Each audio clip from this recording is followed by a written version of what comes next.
Hi, I'm Randy Neiswonger. Welcome to this episode of Community Beat. Today I have Tiffany Berber-Stanisz. Good to see you, nurse practitioner. Yes. Good to see you, Dr. Bina Parekh. Yeah, nice Good to see you as well.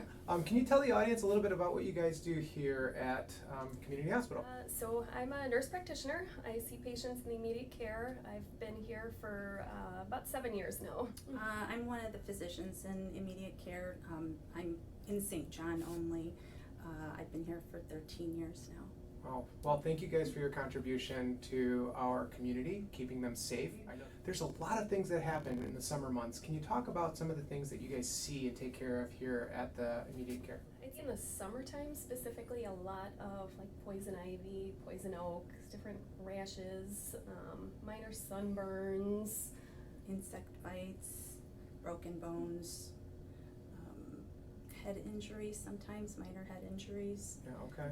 and still your regular colds, cough, sore throats, those kind of things. Can you tell us how they can potentially prevent some of these things that you guys are seeing? Obviously illnesses and spread, but maybe, some safer practices that people can deploy? For summer safety in particular, basic things, wearing sunscreen for skin protection, staying hydrated.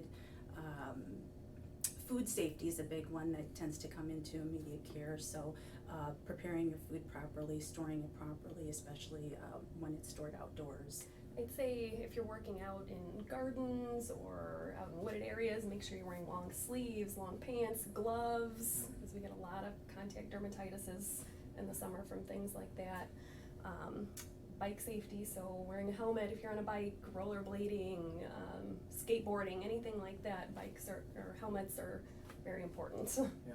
Boy, you love to see people more active, right? You love to see people out there having picnics and enjoying some level of activities that we don't necessarily get to indulge in the winter months. For all the things that we do see, and I know that we see a plethora of different things that come through our doors. Oftentimes people mistake maybe immediate care for emergency care, which is a different level.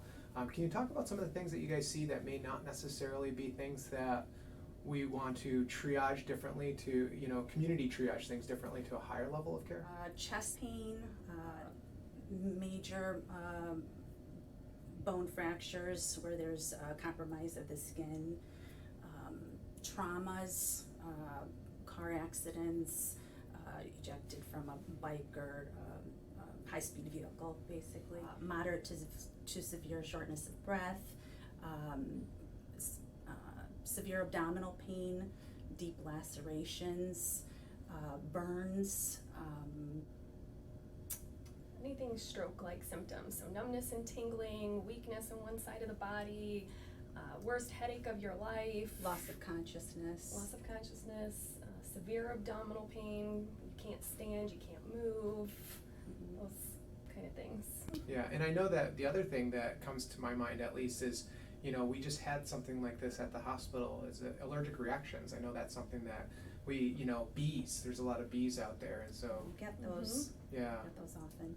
And those are scary. They are. Because they need definitive treatment. So I'm grateful for that. I think anything that you guys are talking about, time is tissue, that requires definitive treatment, I think is absolutely important to inform our community members that may be watching this episode to make sure they're aware that they can see they should go to the emergency department as opposed to here, which is really well equipped, but may not be as equipped as an emergency room to treat these ailments. Right. So any final thoughts from either one of you for summer safety tips? Mostly wear sunscreen and stay hydrated.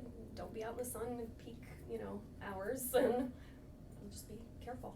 The hydration is key. How do you know if you're dehydrated? Is there an easy way to identify that?